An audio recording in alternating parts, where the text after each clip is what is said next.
Bueno, vamos a comenzar. Muy buenas noches a todas y todos. Sean bienvenidos al octavo taller de investigación aplicada de la gestión 2025, organizado por el Instituto de Investigaciones Socioeconómicas de la Universidad Católica Boliviana y la Fundación ARU. En esta ocasión, el TIA también se realiza en coorganización con el Instituto de Estudios Ambientales, IDEA, de la Universidad Nacional de Colombia y el Instituto Agrario Bolivia, y cuenta con el apoyo institucional de la Universidad Católica Boliviana y la Fundación Hans Seidel. Un cordial saludo a nuestros panelistas invitados, la doctora Carmenza Castiblanco, profesora asociada del Instituto de Estudios Ambientales de la Universidad Nacional de Colombia, y a Juan Carlos Torrico, investigador principal del Instituto Agrario. Para el ISEC, este taller tiene también un significado especial. Es la primera actividad de una colaboración académica que estamos iniciando con el IDEA. Nos alegra muchísimo poder comenzar este intercambio con un tema tan relevante y sensible para ambos países. El objetivo del taller de hoy es ir más allá de la descripción técnica de los mecanismos de mercados de carbono y Red Más. Queremos generar un análisis comparativo sobre sus impactos en territorios indígenas, campesinos, identificar tensiones en la gobernanza y en la distribución de beneficios y discutir qué condiciones institucionales, sociales y normativas son necesarias para que estos mecanismos contribuyan realmente al bienestar de las comunidades locales y a la conservación de los bosques. Entonces, en las palabras de apertura del taller, invitamos a Natalia Pérez, directora ejecutiva de la Fundación ARU. Adelante, por favor, Natalia. Gracias, muy buenas noches a todos y todas. Es para mí un placer darles la bienvenida a este octavo taller de investigación aplicada, una iniciativa conjunta del ISEC y de la Fundación ARU que, como ustedes saben, venimos desarrollando desde hace ya muchos años, ya no sé cuánto se perdió la cuenta. En esta edición nos acompaña, como bien se mencionaba, el Instituto de Estudios Ambientales de la Universidad Nacional de Colombia y el Instituto Agrario Bolivia. Agradecemos a todos los que se han unido en la sala de Zoom y a los que nos están acompañando a través de la transmisión en vivo.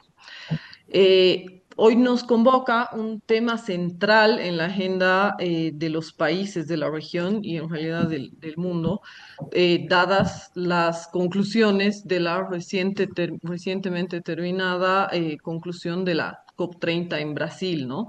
Se trata de la implementación de proyectos Red Plus y la participación en mercados de carbono y en particular, como igual mencionaba mi colega, los desafíos de estas implicaciones para los territorios indígenas y para otros grupos vulnerables.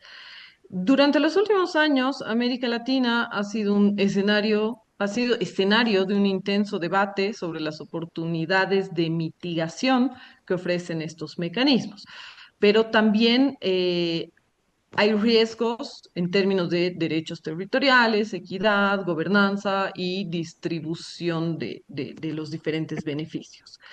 Esta sesión pienso que es especialmente valiosa ya que incluye una mirada comparada entre Colombia, un país con ya un camino recorrido en este ámbito, y Bolivia, un país que ha tenido por más de una década una postura bastante crítica a la aplicación, implementación de estos mecanismos, pero que se está reconfigurando desde hace poco tiempo. La experiencia colombiana ha generado aprendizajes valiosos seguramente, pero también algunos desafíos importantes que vale la pena revisar. La discusión de estas lecciones es sin duda clave para nosotros aquí en Bolivia, ya que, como decía hace un momento, hemos dado un giro significativo al abrirse la política climática a participar a estos mercados de carbono. En definitiva, estamos en un momento decisivo, podríamos decir, en el que hay que definir cómo el país se va a involucrar, qué criterios vamos a adoptar y bajo qué marcos se van a garantizar que los beneficios de estos mecanismos lleguen realmente a las comunidades locales. Y por supuesto, para eso es necesario generar un debate informado y es por eso que este taller es particularmente oportuno para revisar las políticas climáticas de ambos países en una perspectiva comparada, que es lo que nos gusta tanto hacer desde la academia. Esta noche vamos a escuchar dos presentaciones fundamentales, Carmenza Castiblanco y Juan Carlos Torrico, quienes nos van a presentar esta perspectiva comparada tan enriquecedora.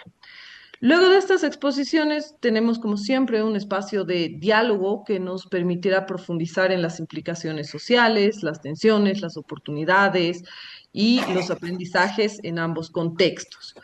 Finalmente, como es de costumbre en los días, vamos a abrir un espacio de intercambio con el público presente, tanto en la transmisión en vivo como en la sala de Zoom, cuyas preguntas y comentarios son sinceramente bienvenidos. Es así que yo agradezco profundamente a nuestras instituciones aliadas y particularmente a los panelistas que nos acompañan esta vez por su compromiso con un análisis riguroso, crítico, pero sobre todo constructivo. Este taller busca contribuir a un debate que requiere seriedad, evidencia empírica y la apertura a distintas perspectivas. Así que sin más que decir, iniciamos con las presentaciones y de nuevo le doy las gracias a los panelistas invitados en esta ocasión, a los que nos acompañan, a las instituciones aliadas y a Fernanda. Comencemos, gracias. Muchas gracias, Natalia. Entonces, como ya lo mencionó, vamos a tener primero las presentaciones de los panelistas.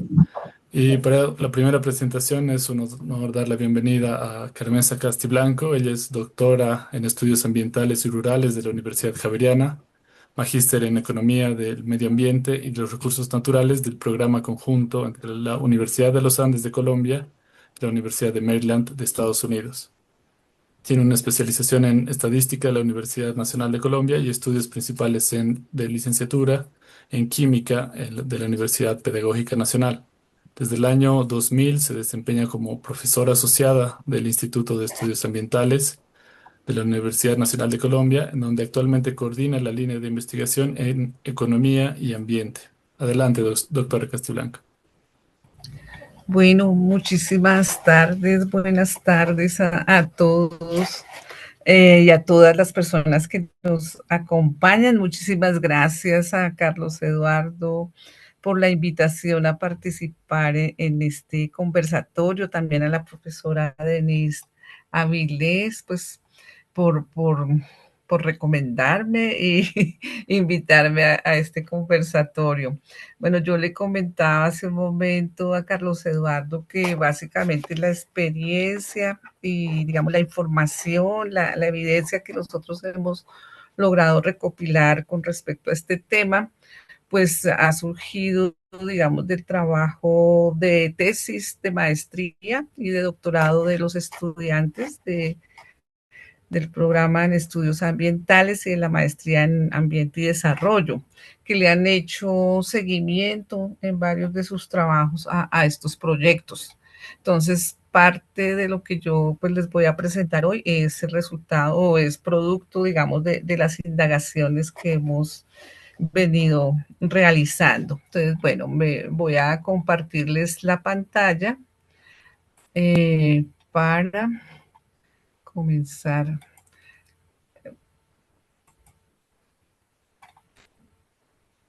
A ver, listo. Me comentan, por favor, si ya están viendo la presentación. Voy a ponerla en pantalla completa. Están viendo bien, ¿cierto? Porque pues yo ya en Sí, este momento no los veo. Entonces, sí, bueno. se ve muy bien. Bueno, entonces, bueno, inicio con esta diapositiva que es un poco digamos, la crítica que se hace desde la economía ecológica, que es una área de trabajo, un campo de estudio que nosotros, digamos, trabajamos en el marco de la maestría. Y traigo a este autor, Lohmann, que ha escrito un libro bastante interesante sobre el tema de los mercados de carbono. y dice que el carbono se ha convertido en la nueva medida de todas las cosas, ¿no? En un sistema de contabilidad global que refuerza la lógica extractiva bajo el disfraz de la economía verde. De hecho, pues digamos, los mercados de carbono se han convertido a nivel global y aquí en Colombia como el principal instrumento dentro de la política de cambio climático para incentivar pues la reducción de gases de efecto invernadero y para conseguir resultados de una economía baja en carbono y resiliente al clima, ¿no? Entonces, digamos que se presenta al carbón como una unidad neutral, intercambiable y desmaterializada, ¿no? Que, que constituye eso, una política global, universal y generalizada, y casi como si fuera la única herramienta que nos puede llevar a mitigar este problema de la grave crisis climática en la que estamos abocados. Entonces yo pues hoy les voy a hablar un poco pues cómo está esto del mercado del carbono en Colombia. En Colombia pues existen dos tipos de mercado de carbono con varios mecanismos y reglas propias. Digamos que está un mercado formal, digámoslo así,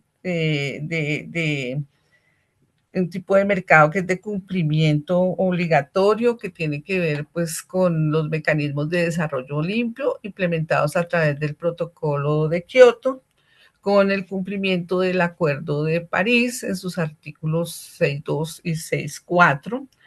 Como ustedes saben, Colombia pues se comprometió, o no sé si lo saben, les cuento, y es que en el año 2018, en el marco del Acuerdo de París, Colombia adquiere un compromiso de alcanzar una meta global de mitigación del 51% de sus emisiones para el año 2030. Eh, a través de las contribuciones, las famosas contribuciones determinadas a nivel nacional. Entonces, de esas es un poco de las que les hablo acá.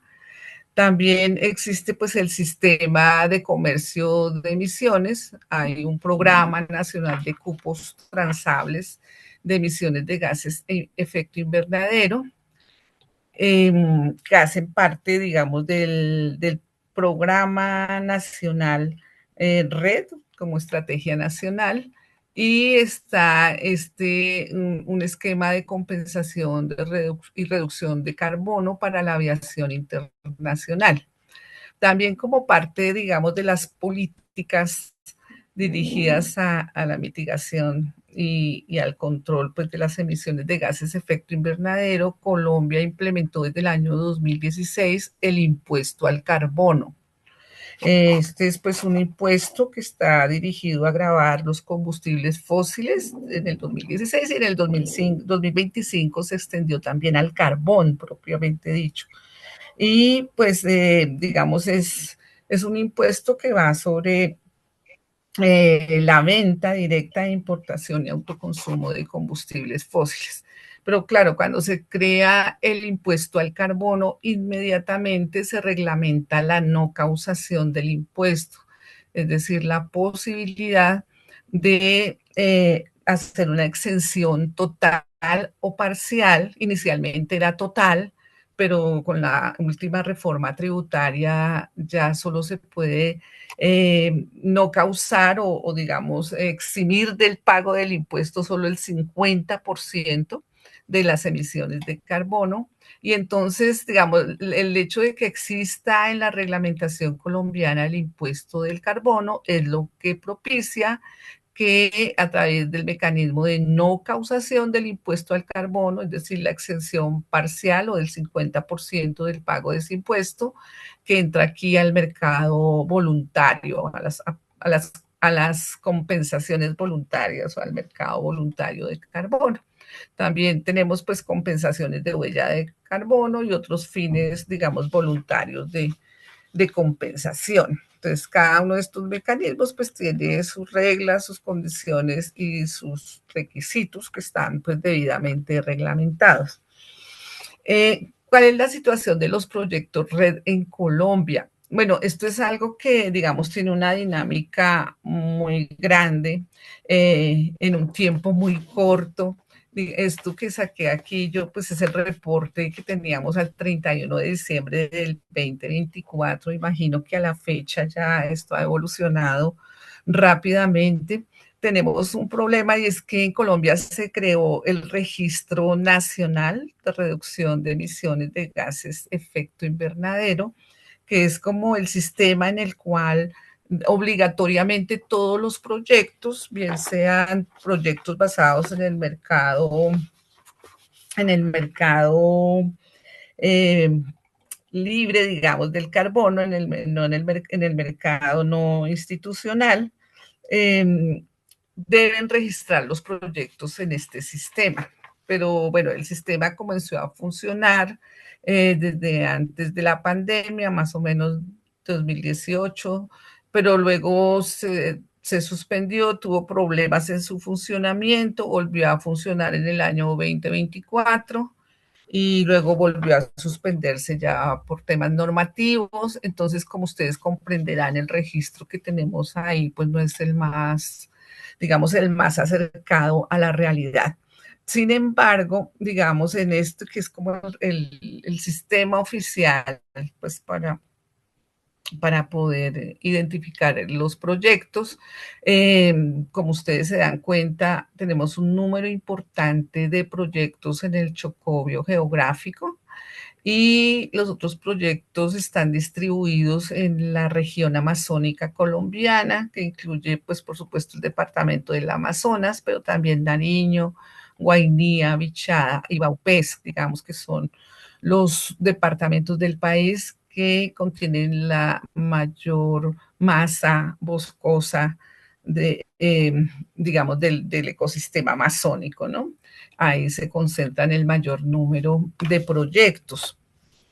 Eh, Aquí en este reporte que se extrae aparecen solamente los proyectos certificados, pero hay muchos más proyectos que están en proceso de negociación, de implementación, y que superan esta cifra, ¿no? Digamos, esta es la cifra oficial de proyectos certificados, como ustedes ven, la Amazonía colombiana está en el mayor número de proyectos, pero le sigue la región del Pacífico biogeográfico, con unas áreas muy importantes, ¿no? En la Amazonía colombiana, en este subregistro que, como les digo, puede ser mayor. Estamos hablando de 14 millones, casi 14,5 millones de hectáreas que están comprometidas con estos proyectos, y en el Pacífico colombiano una área menor. En la Orinoquia colombiana también hay un número importante de proyectos. Y de estos proyectos, digamos, los socios de estos proyectos en estas regiones, en la región amazónica, son principalmente comunidades indígenas, resguardos indígenas, y en la región pacífica son comunidades afrodescendientes a través de las organizaciones que ellos manejan, como son los consejos comunitarios, los resguardos indígenas, las comunidades campesinas y las comunidades indígenas. Otro dato importante es el promedio de vida útil de estos proyectos. Como ustedes lo ven acá en esta estadística, el promedio de vida útil es de 32 años. Tenemos 45 proyectos que tienen un promedio de vida útil de 30 años. La duración de la acreditación en años es aproximadamente 28 años en promedio. Tenemos 30 proyectos que tienen acreditados, digamos, por 32 años el proyecto. Y los periodos de validación y de verificación en promedio son 2,8 años. Y digamos, hay un 25% de proyectos que han sido verificados, digamos, en un lapso de tiempo de 4 años, ¿no? Entonces, estas pues son algunas estadísticas claves para que ustedes se den una idea pues de dónde se ubican los proyectos en Colombia. Bueno, esto no sé si ustedes pues todos son expertos en el tema, pero muy interesante es ver cómo, en qué momento los proyectos red se unen con el mercado con los mercados de carbono, ¿no? Cómo funciona el sistema, ¿no?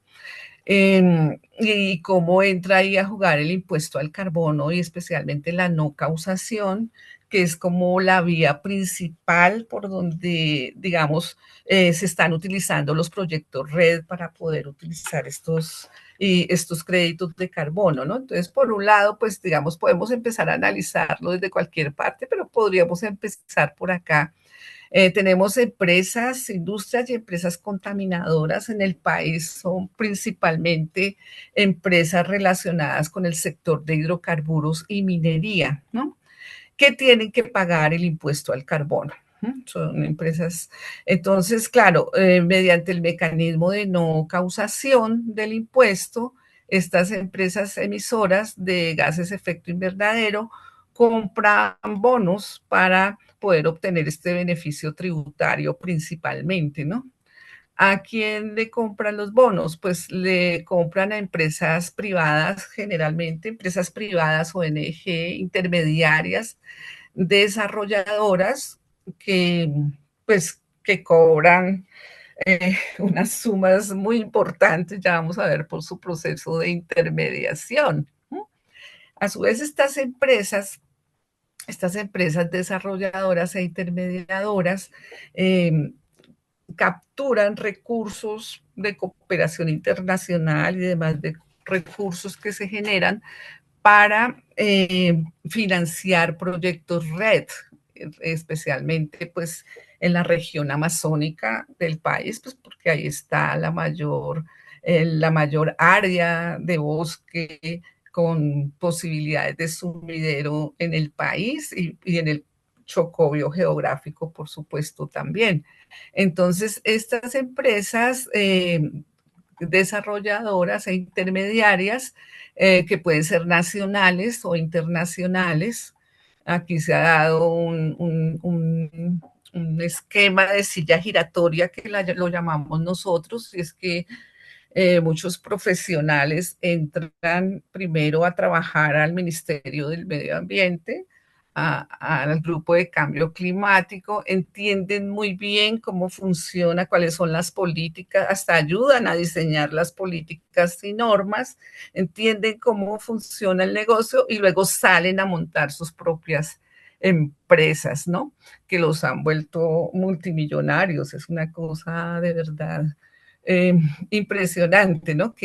Entonces, bueno, estas empresas intermediarias, algunas nacionales, eh, digamos, empiezan a contactar y a vender sus proyectos con las comunidades, ¿no? Comunidades indígenas, campesinas, comunidades afro, a venderles el proyecto, a montarles el proyecto, a invitarlos como socios del proyecto, que esa es una figura muy importante, porque cuando invitan a las comunidades indígenas como socias del proyecto, entonces un socio pues no requiere de consulta previa, ni un socio requiere de tener digamos, un consentimiento libre, e informado, porque es un socio, ¿no?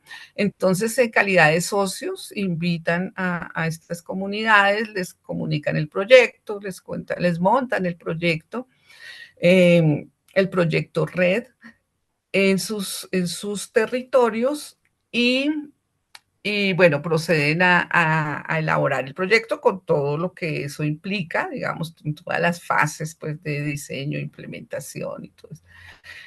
Y lo registran. Entonces existen también lo registran y lo validan y lo verifican ante una empresas intermediarias que se encargan de esa verificación y validación. Generalmente esa empresa verificadora y validadora es escogida por la empresa desarrolladora. La empresa desarrolladora invita a esa empresa eh, a realizar este trabajo, ¿no? De verificación y de... Entonces, una vez pues se verifica la información sobre la línea base de captura de carbono y las posibilidades que tiene el proyecto de adicionalidad y demás, y se verifican las salvaguardias sociales y ambientales, se generan las certificaciones del proyecto. Dependiendo pues del tipo de estándar, se pueden generar certificaciones a nivel nacional, pues o a nivel internacional, depende también de la empresa desarrolladora. Entonces, con la certificación del proyecto, pues se emite el bono de carbono, que luego pues se comercializa en el mercado voluntario y es donde estas empresas adquieren estos certificados de reducción de emisiones que les permiten, digamos, la no causación. Ese es como el modus operandi a grandes rasgos. Es importante aclarar, digamos, que en Colombia existen dos tipos de proyectos RED que es importante no confundir, ¿no? Está por un lado el programa RED, que es una estrategia nacional y subnacional liderada, digamos, por el Estado, que está orientada pues a disminuir las emisiones provenientes de la deforestación y la degradación y también a promover el aumento de reservas forestales de carbono. Digamos, dentro de estos está, por ejemplo, el programa Visión Amazonía. Y estos programas operan bajo el principio de pago por resultados. Es decir, el país recibe unos recursos económicos una vez demuestra reducciones verificables ¿no? Eso es por un lado. Por el otro lado Doctora, están le estos quedan proyectos tres red. minutos. ¿Sí? ¿Perdón? ¿Perdón? Le quedan 3 minutos. Ay, Dios mío, bueno, El tiempo. debo correr entonces mucho, bueno. Entonces, por el otro lado están estos proyectos red que funcionan como les acabo de mencionar. Bueno, varios informes realizados pues por el Ministerio del Medio Ambiente en Colombia a través de todos las quejas, los reclamos que han llegado, dejan ver los problemas de estos proyectos, tanto en la Amazonía colombiana principalmente, pero también en el Pacífico biogeográfico. Entonces, tenemos proyectos relacionados con el no cumplimiento de la consulta libre e informada, con el abuso sobre los derechos territoriales de las comunidades indígenas, como por ejemplo el no permitir el cultivo de las chagras, o sea, una vez estos indígenas entran en el proyecto, no pueden realizar el cultivo de las chagras. Ustedes saben que la chagra pues es clave para la alimentación de las comunidades, pero no solamente, digamos, es importante por lo que se relaciona con la alimentación, sino también es un trabajo, un espacio pues de trabajo y de intercambio cultural, ¿no? De los indígenas, pues ustedes lo saben mucho más pues que nosotros. También hay muchos problemas de transparencia, acceso a la información, el respeto por el conocimiento tradicional, el respeto por las estructuras de gobernanza, una inequidad enorme en la distribución de los beneficios y el traslape de proyectos que se disputan las áreas generadoras de carbono en los resguardos. Entonces tenemos varios informes oficiales, el informe de la Defensoría del Pueblo, que hace claridad sobre la falta de regulación específica de los proyectos red en Colombia, un informe muy reciente de la WWF, donde pues ellos presentan evidencias de los problemas que hay con los contratos red y el respeto por los derechos colectivos y los mecanismos de participación, el no cumplimiento al reglamento de salvaguardias. Eh, Está también el informe del Instituto Sinchi en la Amazonía, que ha hecho un seguimiento detallado a estos proyectos. Ya van 2 informes consecutivos que ha generado. Está la alerta temprana de la Defensoría del Pueblo y está la sentencia 248 del 2024 Esta sentencia de la Corte Constitucional es muy importante porque por primera vez se da una sentencia sobre una reclamación de un proyecto específico que se desarrolla en la Amazonía colombiana y donde esta sentencia evidencia todos estos problemas que existen con relación a los REDs en la Amazonía, como la ausencia de regulación específica para estos proyectos, dado que estos proyectos se rigen es por el derecho privado, claro, que son acuerdos entre privados, no, la falta de regulación de la titularidad del carbono forestal, la falta de regulación de salvaguardias sociales y ambientales, la falta de protocolos con enfoque étnico y demás. Yo les traía aquí un caso de muy, digamos, emblemático que tiene que ver con el resguardo indígena Cumarí en el departamento de Guainía, que es uno de los resguardos indígenas más grandes del país y también es uno de los proyectos más grandes que se desarrolla en la Amazonía colombiana. Este proyecto RED reúne 17 comunidades indígenas y cubre un área de 2.247.000 hectáreas. Este proyecto ha venido presentando serios problemas que tienen que ver con el encerramiento de bienes comunes. Hay dos empresas desarrolladoras que compiten por la apropiación espacial de los créditos de carbono en este resguardo, generando como un nuevo ordenamiento del territorio con base al carbono. O sea, el ordenamiento actual ya no es el ordenamiento geográfico ni el ordenamiento político, digamos, del resguardo, sino que es un nuevo ordenamiento que estas empresas han generado alrededor digamos, del ansia de apropiarse por esa área espacial que les garantiza los créditos de carbono.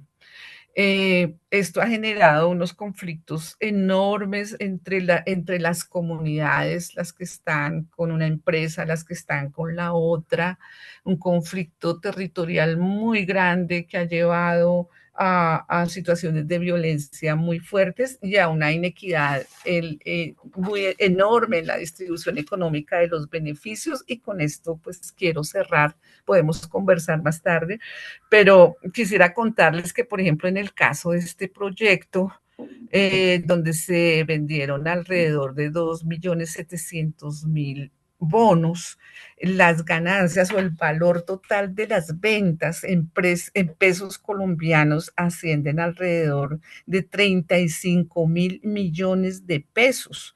Eso en dólares es el equivalente a 8.775.000 dólares. De esa ganancia total que tiene el proyecto, pues el 48% se lo apropia la empresa desarrolladora, más o menos 4.2 millones de dólares.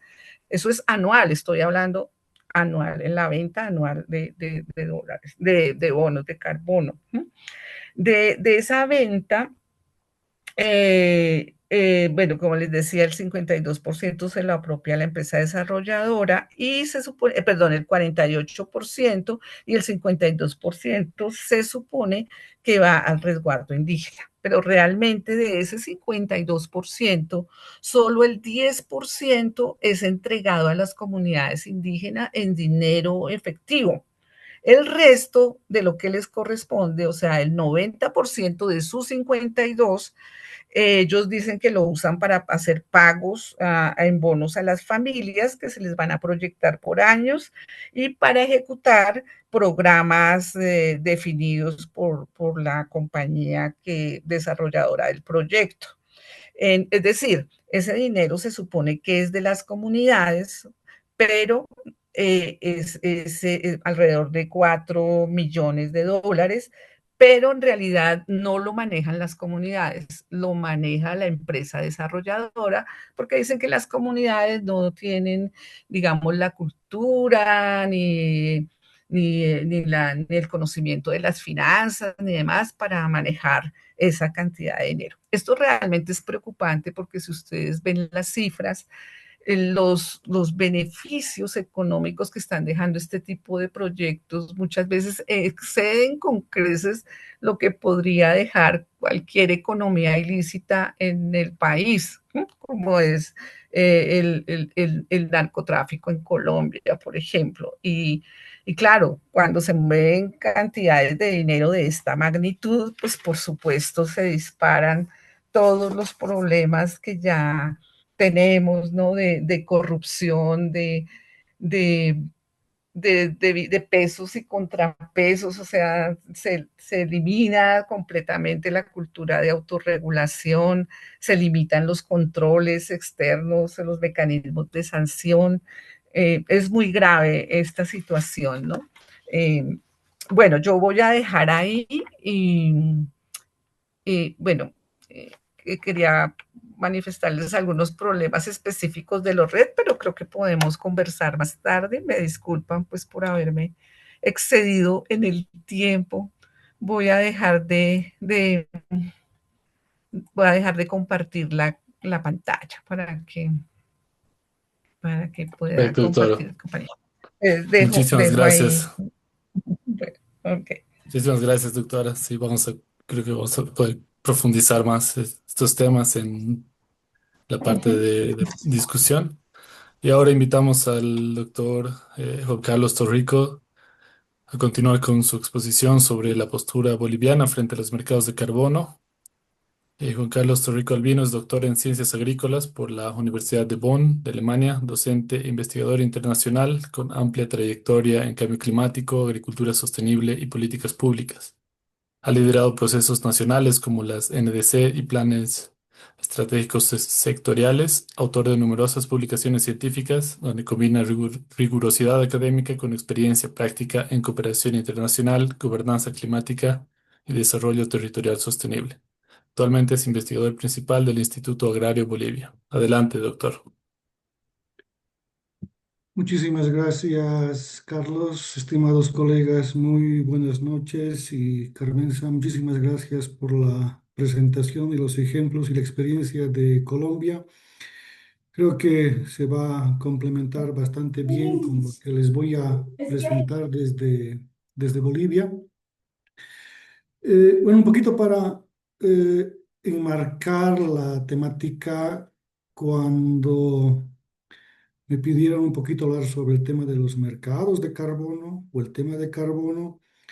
Ahí tuve un poco de dificultad en marcar correctamente, pero al final la nota conceptual entendí que debe ir un poco más enfocado al tema de bosques, ¿no? Porque cuando hablamos de mercados de carbono y los créditos de carbono, entonces, aparte de Red Plus, hay una infinidad, bueno, tampoco una infinidad, pero más de 50 tipos de proyectos eh, muy importantes alrededor del mundo. Estamos hablando de proyectos de aforestación, reforestación, estamos hablando de proyectos de manejo forestal, proyectos agroforestales, manejos de humedales, el tema de agricultura y paisaje, por ejemplo, o el uso de la biomasa y la transformación de la biomasa en biochar, o producción de energías renovables,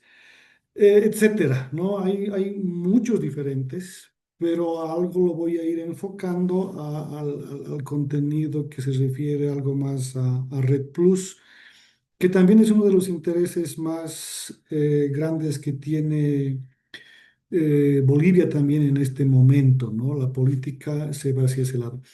Pero para hablar sobre este tema en Bolivia es muy importante ver cómo entender la política climática boliviana, ¿ya? Entonces, desde que Bolivia empezó a trabajar esta temática, bueno, desde el protocolo de Kioto, entonces Bolivia ha tenido una agenda y ha tenido una interpretación paralela también a lo que ha sido el mundo y especialmente encontrar esas causas estructurales, ¿no? Como la dependencia persistente de los combustibles fósiles, Y ahí les pongo algunos datos, ¿no? El 80% de energía mundial continúa y a pesar de los esfuerzos de las NDCs de los países, va a seguir con el tema de petróleo, gas y carbón. Existen muchísimos más subsidios para el sector de fósiles que para los compromisos de financiamiento climático. Y las transiciones energéticas de la mayoría de los países continúa dependiente todavía de la quema de combustibles fósiles, ¿no? Entonces, es tal vez uno de los puntos de partida más importantes y cómo se entiende. Y luego existe otro problema gigantesco que es la pérdida global de bosques y especialmente de los ecosistemas más importantes como la Amazonía, ¿no? Entonces, la tasa de deforestación en estos lugares es inmensa. Los países campeones, diríamos, Brasil, Congo, Bolivia, que son los países más deforestadores, lamentablemente, están todavía acelerando, incrementando esta tasa de deforestación. Los sumideros naturales también se están degradando y esto tiene un impacto en la biodiversidad, el avance de la agricultura. Y luego el tercer elemento importante para entender esto es que la brecha entre los compromisos y las acciones, ¿no? Entonces, ahora volviendo de la COP, se tuvo un nuevo análisis de las tendencias, ¿no? Hacia dónde vamos y por 29º o 30º año consecutivo, las tendencias son catastróficas. Entonces la temperatura ya ha aumentado el 1,1 en algunas regiones, las comparaciones mensuales ya han pasado incluso de 1,5 y las NDCs no son suficientes. Y cómo controlar a los países, todavía no podemos ponerle números, ¿no? Y luego tenemos el tema de la vulnerabilidad, ¿no? Bolivia está en el top 10 de los países más vulnerables del mundo, a pesar de ser y de emitir menos del 0,5%, ¿no? Y a diferencia de eso, es uno de los países que menos financiamiento recibe y la arquitectura y estructura mundial sobre el financiamiento climático está siguiendo más hacia el sector privado que las transferencias directas de país a país como era el compromiso original, ¿no? Entonces, cuando entendemos esta manera general, podemos entender esta evolución que ha tenido la política climática boliviana, ¿no? Y aquí marcado los tres recuadros con azul, porque son tres hitos importantes que está teniendo. Desde el 2009 que Bolivia viene trabajando su política y sus líneas, no, pero ha tenido el primer hito importante el año 2016, ¿no? Que después de la COP 16 de Cancún, 2010, perdón, se impulsó en Bolivia la Conferencia de los Pueblos y ahí se marcó por primera vez las líneas políticas que vendrían a los siguientes 14, 15 años, ¿no? Basados especialmente en el rechazo a las soluciones de mercado.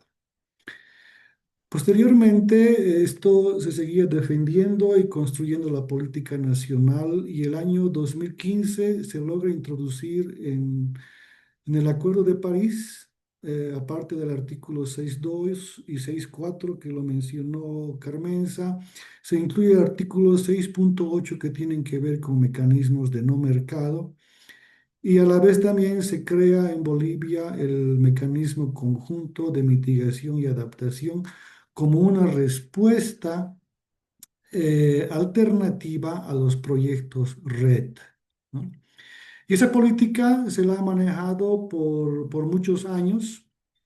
Se la ha ido ajustando, introduciendo algunos conceptos desde Bolivia, como el rechazo a la mercantilización, la justicia climática, el tema del posicionamiento de respeto a los derechos de la madre tierra, etcétera, hasta que se llega al año 2025. Bueno, ha sido una transición del año 2024 al 2025, pero en esta COP30 Bolivia oficialmente se apertura a todo el artículo 6 del Acuerdo de París, ¿no? Entonces, estamos hablando del 6264 que tienen que ver con mercados y transacciones, y el 68 que continúa también dentro de la política, que son los mecanismos de no mercado. Y Bolivia oficialmente se abre también a los proyectos Red Plus, y esta vez busca y explora el financiamiento especialmente para el área forestal, ¿no? Los otros, el sector energético, agricultura y agua, vienen después de esta prioridad que le ha dado Bolivia. Entonces, ¿qué pasa? Cuando ya entramos un poco al tema de bosques, este es un pantallazo general de lo que son los bosques en Bolivia. El mapa de bosques oficial publicado en Bolivia dice que tenemos 55 millones de hectáreas de bosques, ¿no? Ahí diferenciando los bosques chiquitano, chaqueño, el bosque amazónico, etcétera. Y al igual que Colombia, creo, como nos presentó Carmenza, en Bolivia estas regiones están habitadas y gestionadas mayoritariamente por poblaciones indígenas, ¿no? Y ahí se calcula un stock de un poco más de 7.000 millones de toneladas de carbono de estos sistemas forestales. Pero ¿qué pasa? Bolivia tiene uno de los problemas más grandes, si no el más grande ambiental, que es el tema de la deforestación. Entonces, nuestra línea de base, nuestra línea de referencia forestal indica que 262.000 hectáreas año son deforestadas en promedio. Esa es la línea de base al año 2022. Al año 2024, los estudios están mostrando que se ha superado las 350.000 hectáreas por año. Son montos inimaginables, grandes, por lo cual lamentablemente nos colocan como el segundo o tercer país más deforestador del mundo, ¿no? Entonces, ¿qué dice la línea de base de emisiones? Que 187 millones de toneladas son emitidas por este proceso de deforestación en promedio. Y otro dato muy interesante para entrar a esta discusión y a entender todo esto es que el sector de bosques es el sector que menos financiamiento recibe en Bolivia. Ya tiene una brecha financiera de 95%. O sea, es el sector que menos recursos ha recibido en los últimos 12 años. Y bueno, las causas para esta degradación y la deforestación. Entonces, tenemos causas directas que tienen que ver con la expansión de la agricultura industrial y la ganadería extensiva, que es una de las principales, pero también la expansión de la agricultura a pequeña escala, ¿no? Desarrollo de infraestructuras, carreteras, caminos, la extracción ilícita de minerales, ilegal, el tema de los incendios forestales, que el año pasado ha sido el año récord que se ha batido, superando los 10 millones de hectáreas quemadas, de las cuales arriba del 60%, un poco más del 60% eran bosques. Y las causas indirectas, bueno, tienen que ver mucho con la inseguridad jurídica, los incentivos al sector agropecuario, existe una presión demográfica, demanda de productos agropecuarios y biocombustibles, ¿no? Y un elemento importante es la baja competitividad del manejo forestal sostenible frente a otros usos de la tierra. Es muy importante tenerlo eso en cuenta, y una débil gobernanza, ¿no? Entonces, esos son los factores más importantes, pero también tenemos estos factores económicos, políticos y tecnológicos, ¿no? Entonces, a partir de eso, Bolivia empieza a construir su política de bosques y su estrategia de bosques y cambio climático y bosques y financiamiento. Está en plena construcción el plan de acción RED, pero la política plurinacional de bosques, las NDCs y la estrategia de bosques y cambio climático ya marcan un sentido muy importante, ¿no? Y las metas importantes que se tienen es reducir la deforestación. Eh, Se dice un 80% que equivale a 0,6 millones de hectáreas. Sin embargo, esto podría llegar a 2,5 millones de hectáreas. Reducir la deforestación en áreas protegidas, ¿no? Llegar a reducir el 100% de eso, que equivale a 200.000 hectáreas aproximadamente. Y reducir la superficie incendiada en un 60%, que equivale a 14 millones de hectáreas. Y una meta muy importante es incrementar en 1 millón de hectáreas la cobertura de bosques. Y finalmente, incrementar en 11 millones de hectáreas bajo manejo forestal. Entonces, esas son las macrometas que tiene Bolivia en estos documentos que se tiene. Y los últimos cálculos que hemos realizado, si Bolivia cumpliese con esas metas, se estaría mitigando alrededor de 630 millones de toneladas de CO2 equivalentes. Entonces ya es un número altamente considerable y de ahí que ya viene el interés de esas toneladas entrar a los diferentes mecanismos financieros que tienen con base a estos números que les estoy presentando. ¿Cuánto costaría? Este es otro dato muy importante que se viene calculando desde hace un par de años, pero el año pasado ya se ha cerrado y este número es de 2.200 millones de dólares que se requeriría. Es un número igualmente alto, pero esos 2.200 millones aproximadamente serían para ser invertidos en los próximos 10 años y como les decía, eso para reducir esas 630 millones de toneladas de CO2 equivalentes. Ahora, ¿qué dice la política de cómo implementar esas metas y cómo reducir esas emisiones o hacer esa mitigación, ¿no? Entonces, básicamente, 6 lineamientos importantes, los principios internacionales, desde el cumplimiento del Acuerdo de París y el tema muy importante para Bolivia, permanecer en la línea de la justicia climática y responsabilidades comunes pero diferenciadas, ¿no? Luego tenemos los medios de implementación, que Bolivia para implementar está condicionando esas sus metas del sector bosques en aproximadamente 74%. O sea que de esos 2.200 millones que se requiere, el 74% deberían venir de la cooperación internacional. Y luego vamos a ver un poquito en qué consistiría ese 74%. Y luego tenemos los temas de desarrollo tecnológico y de capacidades. Nuevamente Bolivia condiciona las transferencias tecnológicas para los sectores de la NDC, ¿no? Energía, bosques, agricultura, residuos y agua, y a la vez también fortalecer las capacidades nacionales. Una cuarta línea importante es la coordinación nacional. Se ha reconfigurado Bolivia los ministerios la semana pasada.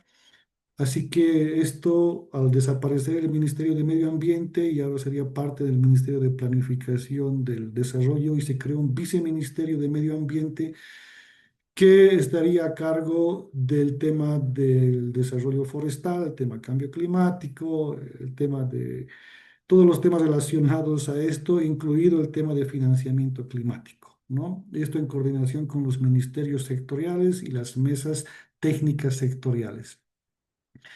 Y sus lineamientos estratégicos, ¿no? La implementación multisectorial, mitigación y adaptación, y basada en evidencia, números, MRB, INGEI, etcétera. Y tiene Bolivia en su política NDC y en la estrategia prioridades a corto plazo, o sea que para los próximos 5 años, 10 años. Bueno, para el sector bosques es corto plazo. Y para el sector bosque se han identificado principalmente estas fuentes multilaterales, el tema de los créditos verdes, Red Plus, la participación en la nueva iniciativa de la COP, TFF, créditos de carbono, canje de deuda, pago por resultados y algunos otros que vienen relacionados, pero estos serían los lineamientos relacionados. Le quedan Pero tres cuando minutos, hablamos de doctor. este, perdón. Le quedan 3 minutos. Gracias. Entonces, cuando hablamos aquí del financiamiento, para transicionar de esas bajas inversiones y llegar a un financiamiento, aquí vienen esos tres elementos importantes: tener una infraestructura técnica, tener una institucionalidad efectiva y tener políticas públicas que respondan a esta necesidad. Bolivia está en pleno proceso de desarrollar sus sistemas de monitoreo, de desarrollar su institucionalidad. La normativa actual es completamente insuficiente, debe desarrollarse, debe ajustarse las leyes y los decretos supremos que tenemos relacionados y debemos de garantizar que esa institucionalidad pueda cubrir esto y bajar a los niveles subnacionales. Y esta es la última diapositiva que también tengo.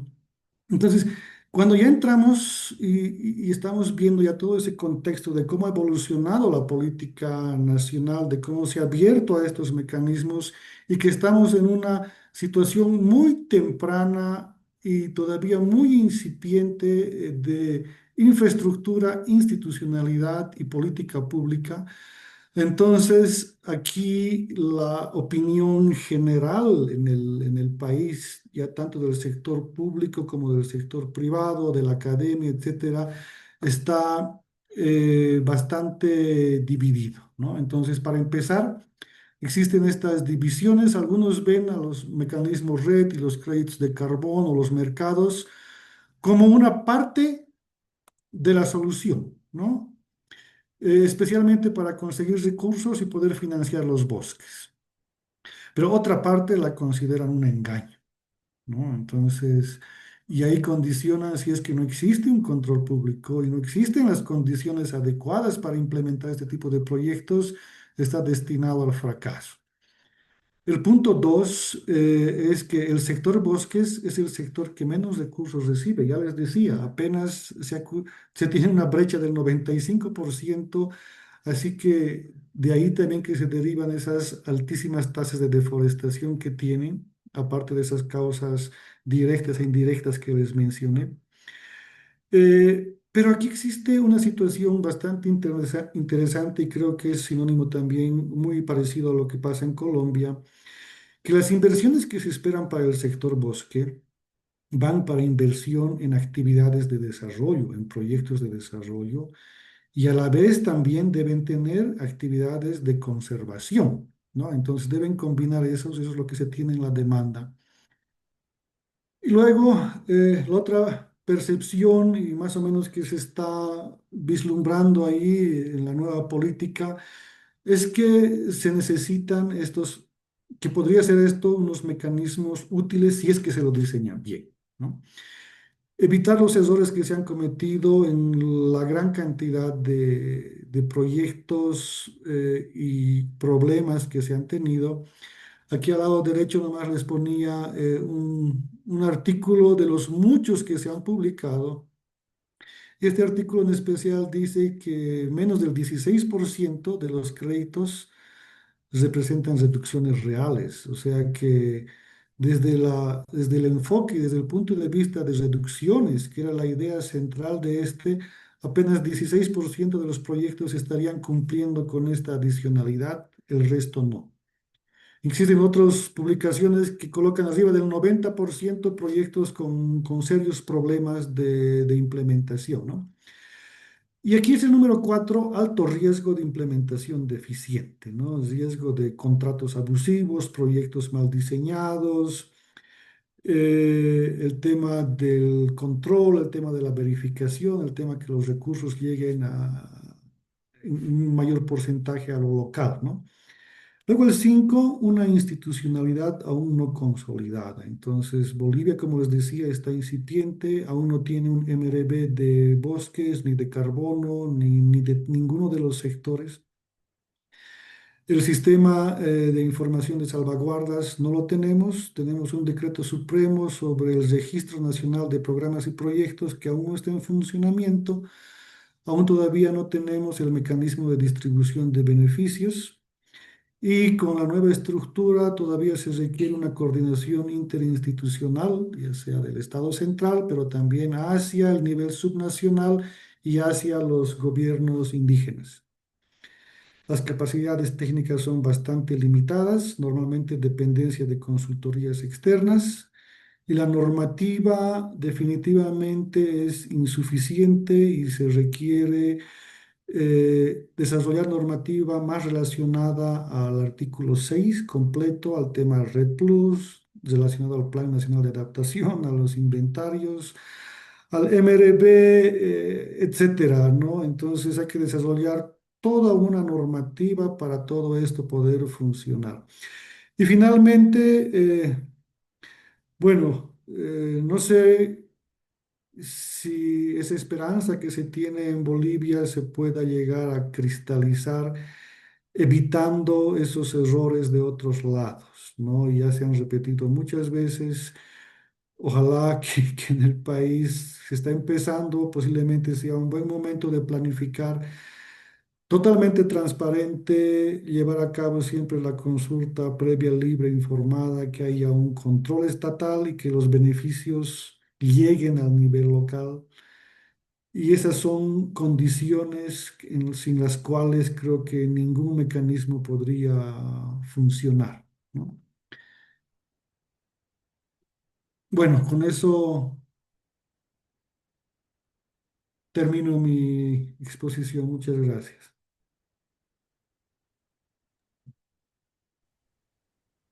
Muchas gracias, estimado doctor. Ahora vamos a pasar a la siguiente parte de este conversatorio. Entonces vamos a tener una sesión de primero de una pregunta general para que podamos, para que cada uno de los panelistas pueda responderla. Voy a compartir mi pantalla.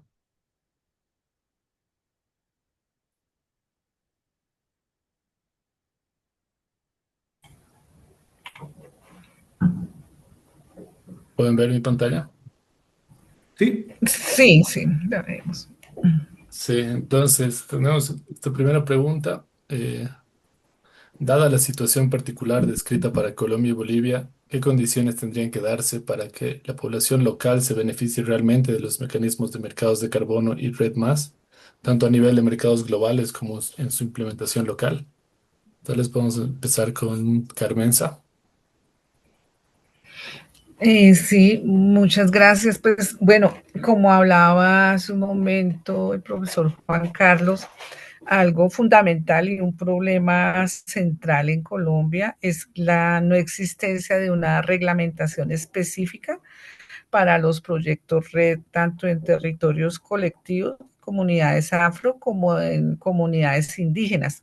Es paradójico porque si bien Colombia, digamos, creó toda la infraestructura institucional, digamos, normativa y de política, o sea, Colombia crea la estrategia integral de control de la deforestación y gestión de bosques, crea el sistema de monitoreo de bosques y carbono, porque eso existe, crea un documento de salvaguardias para el contexto nacional, eh, de salvaguardias sociales y ambientales, crea una política para el control de la deforestación y gestión de bosques, que está en un COMPES, y desarrolla el programa RED, como les comentaba, o sea, crea toda una infraestructura.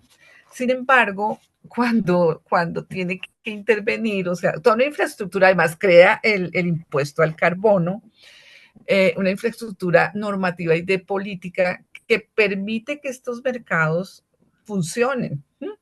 Eh, pero sin embargo, cuando vienen las quejas y los reclamos, entonces resulta que estos proyectos red que funcionan bajo el mercado voluntario se rigen por el derecho privado y entonces ahí ya la autoridad no tiene cómo intervenir porque es negocios entre privados. Entonces, una cosa fundamental, y eso es lo que digamos, el Ministerio de Ambiente del actual gobierno, y frente a la cantidad de problemas y de estudios, digamos, que evidencian estas problemáticas que yo les comentaba hace un momento, pues es tener que el ministerio logre generar una reglamentación con un enfoque pues de derechos humanos y con una visión de mercado justo y equitativo que empiece a regular todo este tema de los REDs en el país. Eh, bueno, que si quiere más adelante podemos profundizarlo. Ahora, bien, cuando uno habla con las comunidades directamente, hay situaciones muy contrarias y objetivos muy contrapuestos. Por supuesto, son comunidades indígenas donde el apoyo del gobierno nunca llega, ¿cierto? El apoyo del gobierno central en términos de presupuestos, de recursos. Entonces, este es el dinero y de la magnitud de dinero que les entra, que a pesar de que, como les decía, ellos tienen el control de un porcentaje muy bajo de lo que les corresponde, pero sin embargo, para ellos es una gran cantidad de dinero. Entonces, ellos lo que dicen es, cuando nosotros vamos, por ejemplo, desde la universidad, dicen, bueno, pero está bien, sabemos que tenemos todos estos problemas, todos estos abusos, todas estas vulneraciones de derechos, pero al menos nos llega ese dinero que para nosotros es muy importante. ¿Ustedes qué nos ofrecen? O sea, ¿cuál es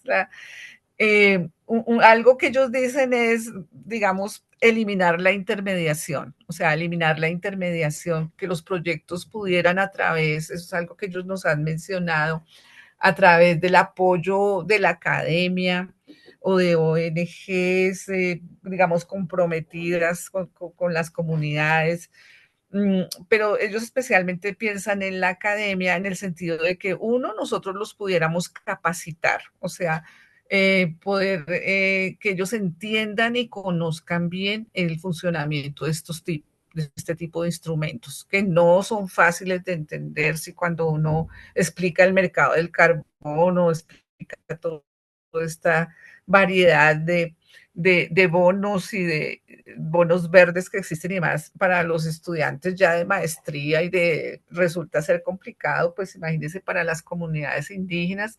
Entonces ellos dicen si nos pudieran capacitar sobre cómo funcionan estos instrumentos, sobre la normatividad que existe y que los regula, eh, y nosotros pudiéramos con el apoyo interdisciplinar de un grupo interdisciplinar hacernos cargo directamente del proyecto, sin esa intermediación tan onerosa y tan costosa y abusiva de estas empresas desarrolladoras, tanto nacionales como internacionales. Eso es algo que ellos plantean y que digamos que podría ser plausible, ¿no? Pero pues requiere, digamos, generar esos grupos de apoyo a las comunidades. Eh, Como les decía, pues actualmente y en este gobierno especialmente y frente a todas estas llamadas de alerta, pues lo que está es tratando de generar esa reglamentación que les comentaba, que si quieren, pues más adelante puedo comentarles un poco en qué consiste. Entonces, eso sería lo que yo les podría comentar al respecto de la pregunta. Perfecto, muchas gracias, doctora. Doctor Torrico. Sí, muchísimas gracias. Creo que es una pregunta central esta que plantea Carlos. Y para complementar de mi parte lo que dijo la doctora Carmenza, creo que hay algunas condiciones que son fundamentales para que esto funcione y llegue, así como dice la pregunta, y se beneficie en la población local, ¿no? Y creo que es la transparencia total. Mm, Ya antes de iniciar todo este ciclo aquí en Bolivia se ha vivido unas anécdotas propias de libros de ficción con países inexistentes o instituciones inexistentes, o mismo otros que les decían los cowboys de carbono, o los piratas de carbono, etcétera, que han estado trabajando bastante en Bolivia antes incluso de que todo esto sea. Existe un riesgo bastante grande y tiene que haber una transparencia total en todos los procesos desde el inicio al final. Y eso implica tener unas salvaguardas reales y robustas, ¿no?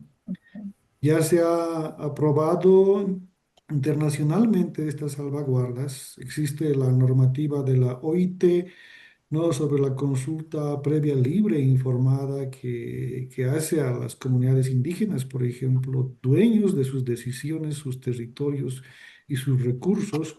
Y la normativa boliviana, por ejemplo, también ampara esta situación y da esa prioridad, aparte que se tiene en Bolivia una ley de autonomías, ¿no?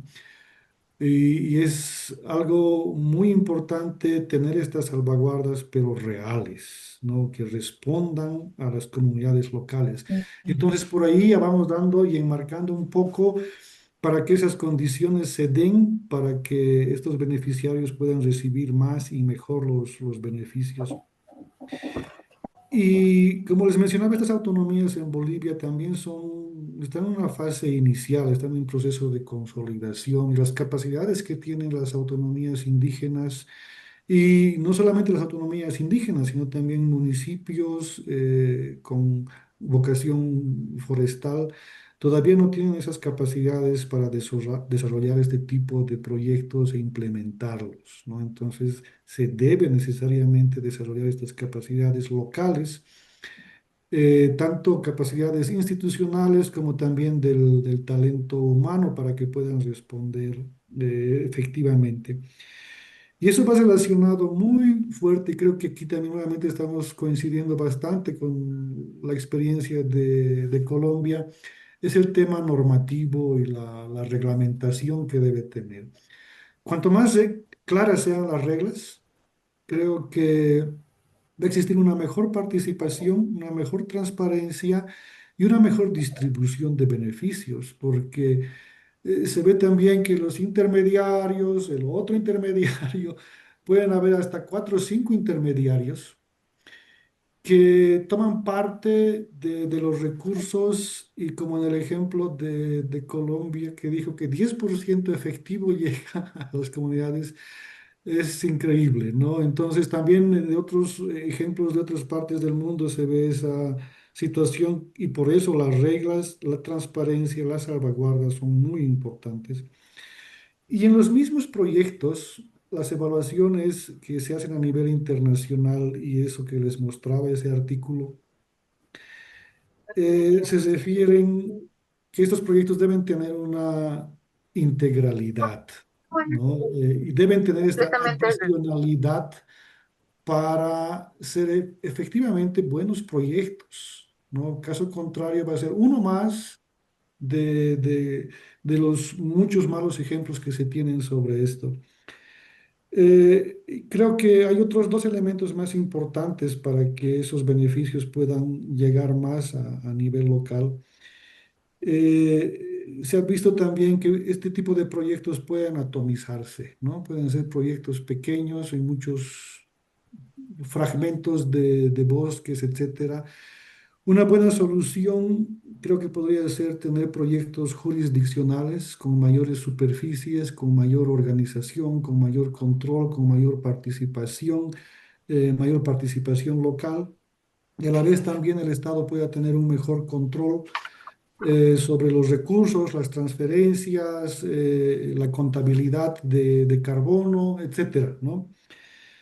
Eh, Creo que esos elementos ayudarían mucho a realmente aumentar los beneficios, y que estos beneficios realmente lleguen a las poblaciones locales o a los territorios. Muchas gracias, doctor, por su respuesta. Luego tenemos una segunda ronda de preguntas específicas para la doctora Carmenza. En su experiencia con la implementación de proyectos RED, y mercados de carbono en Colombia, ¿qué implicaciones concretas han tenido estas iniciativas sobre comunidades locales, en particular pueblos indígenas, mujeres y otros grupos vulnerables? ¿Qué dinámicas de exclusión e inclusión se han observado? Bueno, sí, digamos, los problemas específicos, digamos, que más se observan es, digamos, la ausencia de criterios y metodologías claras para definir la línea base. Y eso es muy delicado porque eso da lugar a estimaciones ilusorias de ahorro de emisiones de carbono, o lo que llamamos bonos de aire caliente, ¿no? Y esto tiene que ver mucho con la reglamentación, porque, digamos, se requiere que exista una reglamentación que garantice una verificación técnica y acreditación que sea vinculante, porque esa es la otra cosa, ¿no? Puede que existan las normas, pero si no es vinculante, si no hay sanción para quien incumple, si no hay forma de hacer cumplir la norma también con el control y seguimiento, es muy difícil. Entonces, aquí se viene dando un problema delicado y es las áreas que se escogen en los proyectos para evidenciar las líneas base. O sea, si uno escoge una área con una alta amenaza y una alta tasa de deforestación, por supuesto los ahorros que uno logre hacer siempre van a aparecer. Entonces, eso también ha pasado. Cuando hablo de la nueva reconfiguración de los territorios, por ejemplo, en el caso de la Amazonía, la zona de Guaviare, que es bastante deforestada, casi siempre la cogen como línea base, pues porque tiene un alto nivel y una alta tasa y una alta amenaza de deforestación. Y entonces, en algunos proyectos la cogen como modelo de línea base, a pesar de que ese territorio no corresponda al territorio del proyecto, que es lo que hablaba el profesor de la transparencia, ¿no? Entonces, ese es un problema complicado.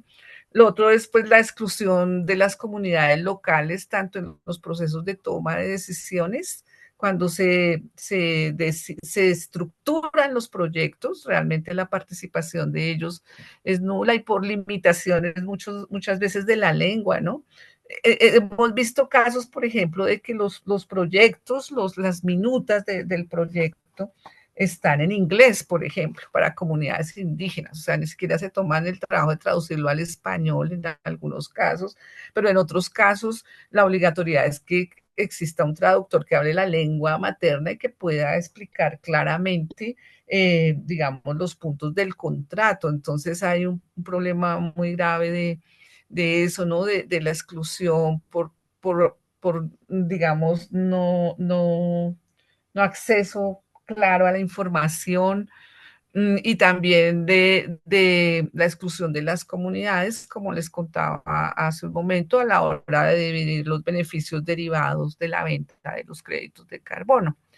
Algo muy grave que se viene evidenciando ya en este ejemplo que yo les colocaba del resguardo Cumarí, es el cercamiento de los bienes comunes, o sea, el bosque como un bien común resulta ser disputado por dos empresas que lo cercan realmente, ¿no? Que lo cercan y empiezan a digamos, a controlar las prácticas tradicionales de las comunidades y demás, y que inclusive generan como una nueva delimitación geográfica basada en el carbono. Entonces, ¿y esto pues por qué sucede? Pues por la ausencia de instituciones estatales que hagan, que establezcan las normas, que establezcan la vigilancia, el control, pero como les decía, es una cosa muy complicada porque inmediatamente ellos dicen que ellos se rigen, ellos son un mercado voluntario, entre privados se rigen por el derecho privado y entonces, digamos, la intervención del Estado comienza a dificultarse si es que no se logra reglamentar claramente, ¿no?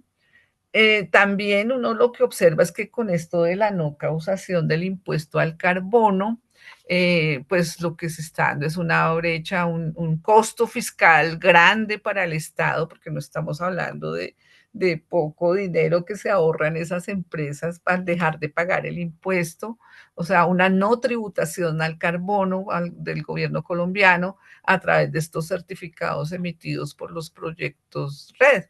Y bueno, y lo más grave de todo es que en estos lugares donde se están desarrollando los proyectos, hay una escasa evidencia de que esos proyectos realmente contribuyan a la reducción de la deforestación, objetivo para el que fueron creados, imagínense eso.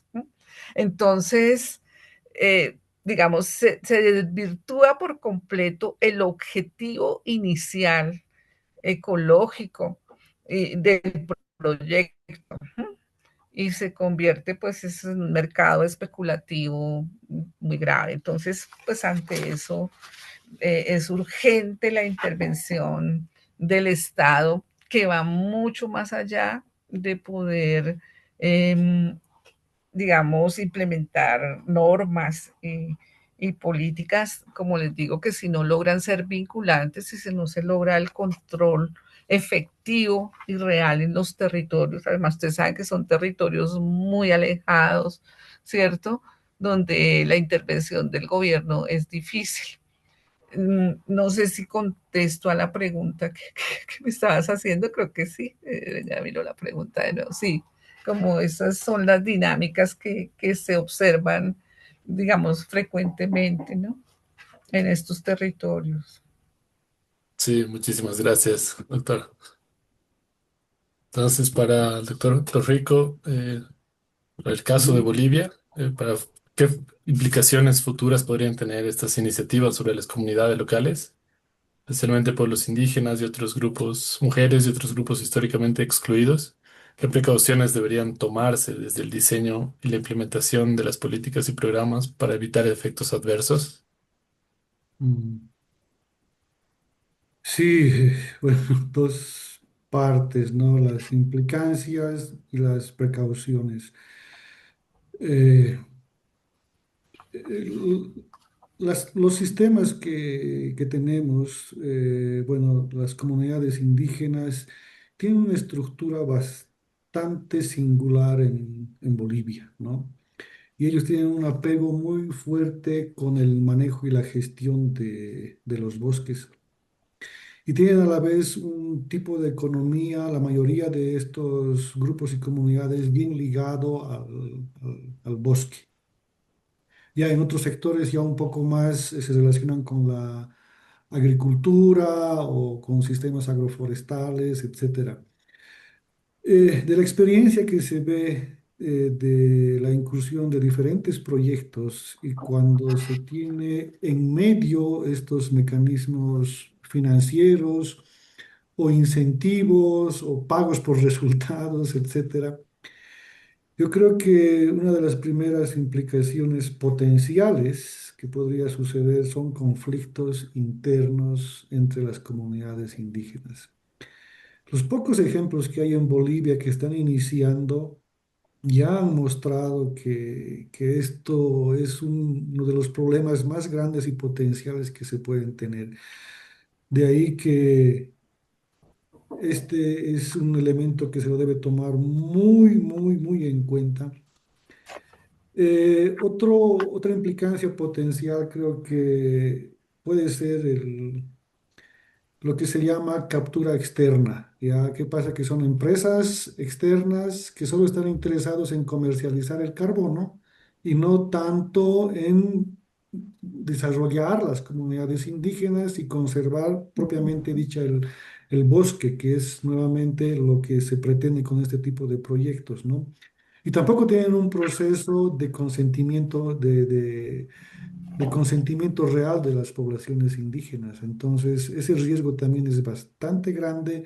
De ahí nuevamente la normativa y la institucionalidad, tanto central como subnacional, es muy importante. También se observa de este tipo de proyectos y muy posiblemente, ojalá que no, pero es algo potencial que podría suceder es que se puedan acrecentar las desigualdades, ¿no? Y esto me refiero más ya con un enfoque más de mujeres y jóvenes, ¿no? Entonces, este tipo de proyectos deberían tener un enfoque necesariamente diferenciado, tanto hombres, mujeres, jóvenes, incluso niños también, porque también son beneficiarios y son parte importante de todo este sistema, ¿no?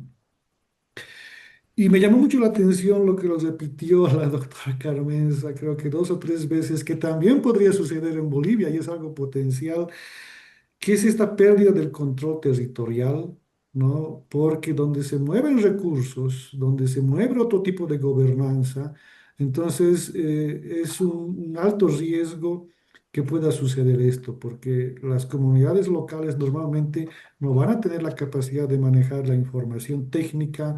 Estamos hablando de los MRBs, datos geoespaciales, incluso de los mismos recursos, etcétera. Todo eso queda en manos de los intermediarios o de otras instituciones que no tienen esa completa responsabilidad con los pueblos indígenas, ¿no? Y ahora, ¿qué hacer? ¿Qué precauciones podríamos tomar? Yo creo que el punto número uno y más importante, garantizar en todo el momento, de principio a fin, siempre la consulta previa, libre e informada. Creo que esa es una de las condiciones más importantes. Lo otro es tener muy transparente la distribución de beneficios, con reglas, con procedimientos, con institucionalidad, etcétera, para evitar esos problemas desde inicio.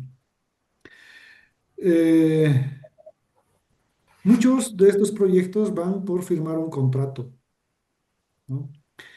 Y esos contratos son buenos que nazcan desde la perspectiva de las comunidades locales y sean construidos a partir de ahí con su mecanismo de distribución de beneficios, luego con la gobernanza local para que estos puedan ser apropiados por las comunidades locales, ¿no? Y sobre la dependencia tecnológica, no sé qué se puede hacer en Bolivia. Las comunidades locales, los municipios pequeños tienen bajísima capacidad técnica, pero de alguna manera debería velarse de que que ese know-how y el conocimiento que se tiene deba también ser transferido para que ellos mismos también puedan manejar los datos, la información, sus sistemas de monitoreo, Ujú. finanzas, rendición de cuentas, etcétera. Creo que todos esos elementos podrían ayudar como precauciones claves para mejorar estos procesos y estos tipos de proyectos. Cambio.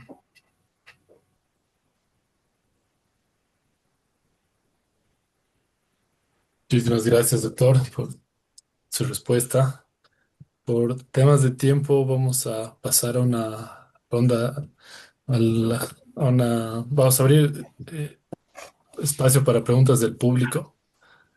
Entonces, quienes quieran hacer su consulta pueden levantar la mano y se les cederá la palabra o también pueden ponerla en el chat, como ya tenemos una pregunta en el chat.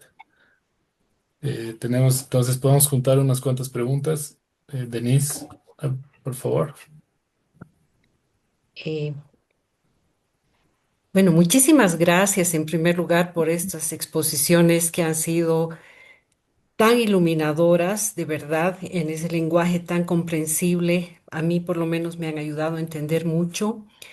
Les agradezco de verdad y veo de alguna manera que estamos en una situación muy compleja porque dependemos de que las reglas funcionen y precisamente parte del problema en el que estamos metidos como región es que las reglas no funcionan, ¿no es cierto? Entonces, es como si las externalidades del cambio climático hubieran caído en los hombros de quienes no son capaces por diferentes motivos, ¿no? Falta de institucionalidad, falta de experiencia, qué sé yo, historia colonial, de llevar adelante este proceso. Entonces mi pregunta va al sentido de que si no nos estamos perdiendo en la discusión de tratar de ordenar algo que no necesariamente es nuestra responsabilidad y que tiene que ver más bien con atacar las emisiones, ¿no? Las emisiones globales que tienen que venir desde los países que están pues emitiendo en gran cantidad. Finalmente son seis los que emiten más del 60%. Y también hemos visto esa falta de discusión en la COP30. Entonces, ¿cuál sería la perspectiva de ustedes respecto a esta discusión a la que nos ha llevado todo este proceso que está obviando la discusión de el origen de este problema, ¿no? De las causas del cambio climático? Gracias. Muchas gracias, Denise. Tal vez podemos juntar una pregunta más y así eh, responden las dos.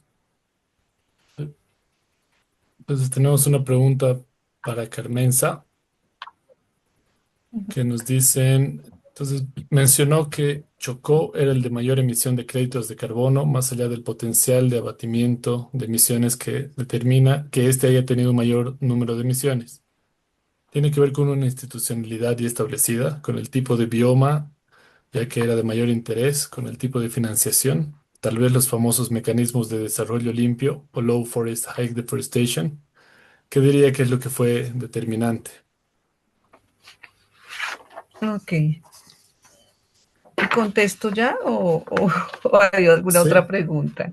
¿Ya? no Bueno, tenemos ninguna no, otra mano. Sí,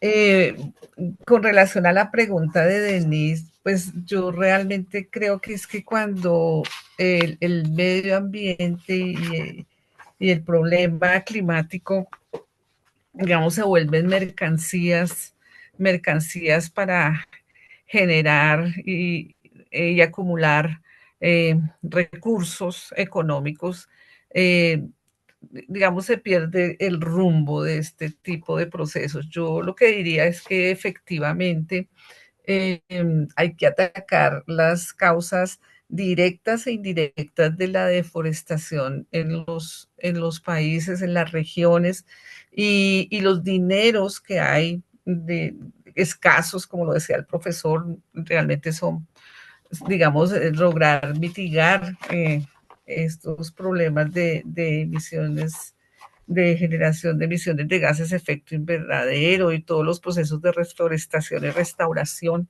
son supremamente costosos, pero digamos que los dineros que entran por cooperación internacional también son muy grandes y los dineros que el país propiamente en su presupuesto podría asignar también podrían ser mayores, ¿no? Y yo creo que en la medida de lo posible, pero esto es lo grave porque cada vez más y es una política a nivel internacional y es la intermediación del sector financiero y la intermediación del mercado para poder asignar estos recursos, no con el fin de darle solución a los problemas, sino con volver una mercancía las soluciones ambientales con el fin de acumular y acumular recursos, acumular dinero. Eso es realmente nefasto. O sea, yo, yo sé que esto es una utopía y es una ilusión, pero lo que debería hacerse son intervenciones directas con las comunidades. Yo sé que las comunidades tampoco son ángeles y que también alrededor de ellas pues hay que controlar fenómenos de corrupción, de acaparamiento, de conflictos, pero, pero los dineros deberían tener digamos, un enfoque directo y ser gestionados por las mismas comunidades y autoridades locales y demás, y quitar de por medio toda esa intermediación financiera y toda esa gama de figuras que lo único que buscan es a través de la naturaleza convertirla en mercancía y lucrarse, ¿no? Entonces creo que pero yo sé que por supuesto esto está lejos de ser la dinámica ni las políticas que se vienen dando a nivel global, todo lo contrario, ¿no?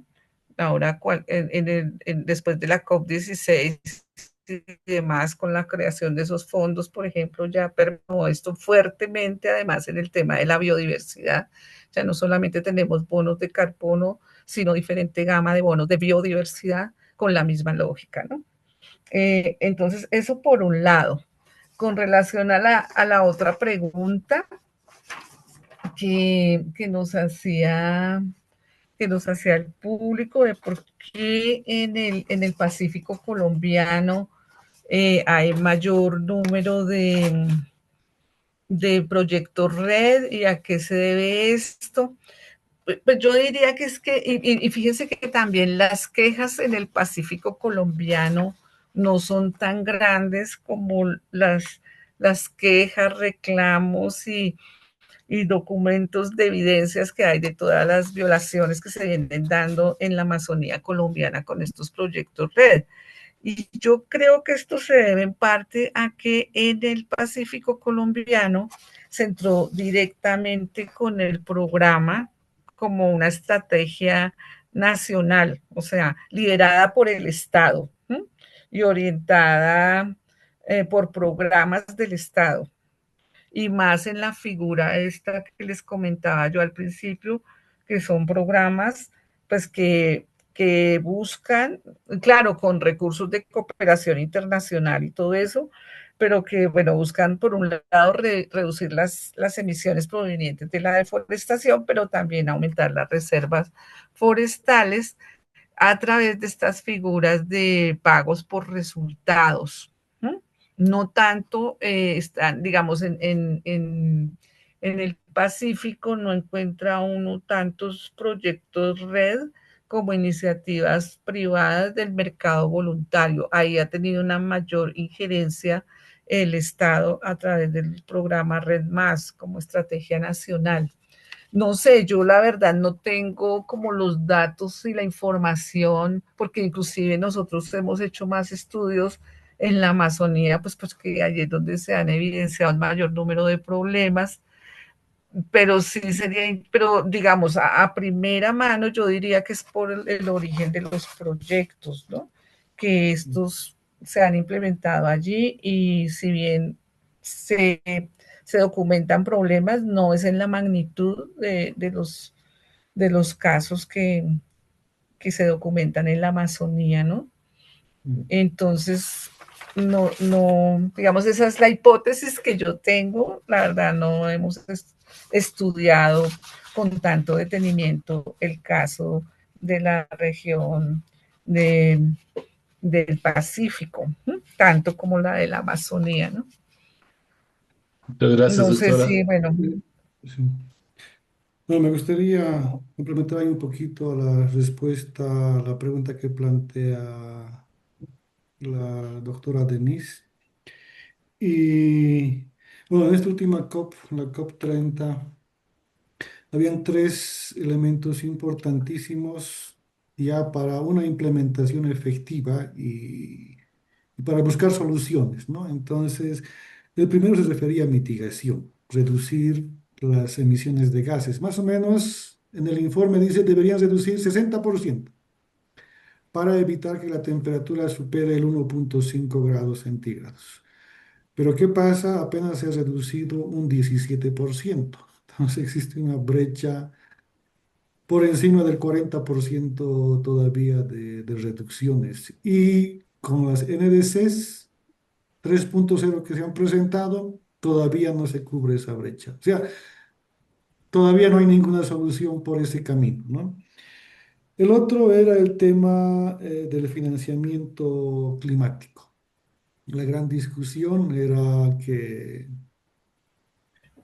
se haga efectivo y se aumente la financiación de 300.000 millones anuales a 1,3 a 1.300.000 millones de dólares anuales, ¿no?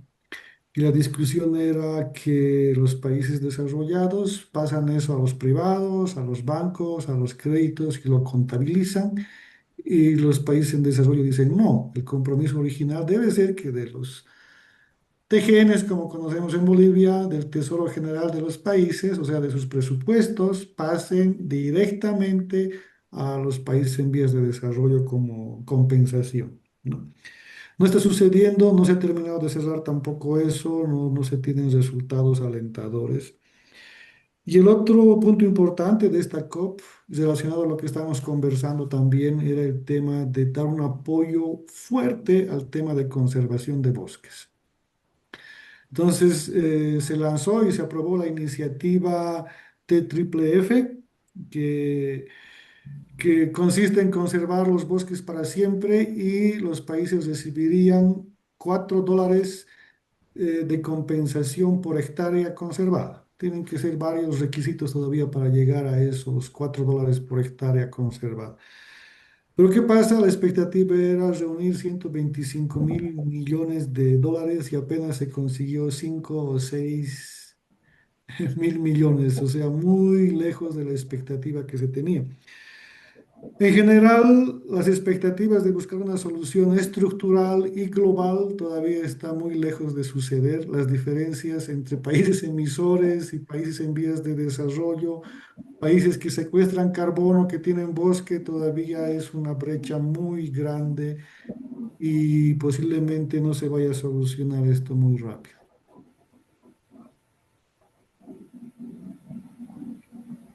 Muchas gracias, estimado doctor. Si no tenemos ninguna otra consulta más, entonces voy a invitar a la doctora Fernanda Vanderlei a compartir unas palabras finales para cerrar el evento. Muy bien. Primero quiero sumarme al agradecimiento, a los agradecimientos a Carmenza, a Juan Carlos Torrico, en nombre del ISEC y de la Fundación ARU, por esta sesión que para mí también fue muy, muy esclarecedora. Aprendí muchísimo. Yo creo que essas evidências que se presentaram, a experiência de Colômbia, Juan Carlos nos ha também iluminado do processo boliviano, e as evidências sobre os riesgos, os resultados, que nos alertam a desafios muito complexos, não? Ou seja, é bastante complicado e eu diria asustador, ¿no? Porque los desafíos para que eso funcione son muy demandantes, ¿no? Muy demandantes. O sea, eso requiere una capacidad institucional del Estado, ¿no? Una autonomía también política, ¿no? Porque yo creo que aquí no hemos hablado, pero, quer dizer, yo creo que aquí se ha hablado, pero a mí me queda muy claro, muy, muy fuerte el mensaje de que los intereses económicos que se mezclan también con los intereses políticos son muy asustadores, ¿no? Y las asimetrías y todas las desigualdades se manifiestan en esas relaciones, ¿no? Y cómo este mecanismo, entre otros, pueden ser utilizados o implementados con resultados contrarios a lo que se espera, ¿no? Más bien con resultados que não é só que não dão resultados em termos ambientales, em termos de qualidade de vida. Eu creio que o risco está, inclusive, em resultados muito negativos, ou seja, deixar uma situação pior a la que antes de sua implementação, ou seja, o risco de perda de controle territorial, o risco de conflitos internos, ou seja, de fragmentar y destruir tejidos sociales, ¿no? Con ese mecanismo. La captura de recursos, ¿no? Para ganancias individuales que no dejan al país y más bien pensamos que estamos haciendo algo, ¿no? Entonces, yo creo el incremento de las desigualdades.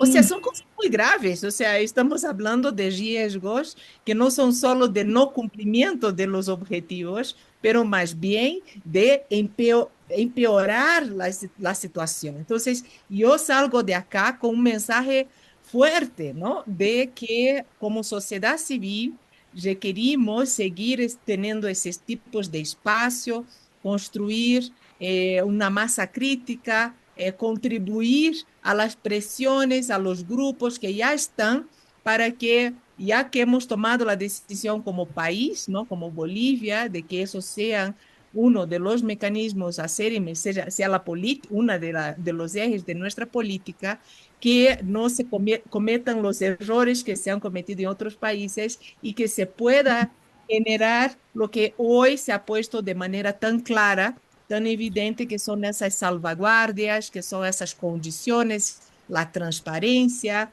Y yo añadiría que también se ha dado por supuesto, pero yo creo que no es tan, ¿cómo puedo decir? También tenemos que construir, que es esa independencia, ¿no?, del Estado, porque la penetración de los intereses económicos también es otro problema, ¿no? Entonces, y todo lo que se dijo acá. Entonces, la transparencia de los procesos, quiénes son los actores que diseñan los contratos, esa capacitación de las comunidades, ese control, el respeto por la consulta libre, informada, que está en nuestra Constitución, la distribución, cómo garantizamos la distribución de beneficios, porque es para mí aberrante, ¿no? Es realmente que solo 10% de todos estos recursos que son millonarios lleguen efectivamente a las comunidades, ¿no? Con posturas además tan patronizing, ¿no? Pero que a la vez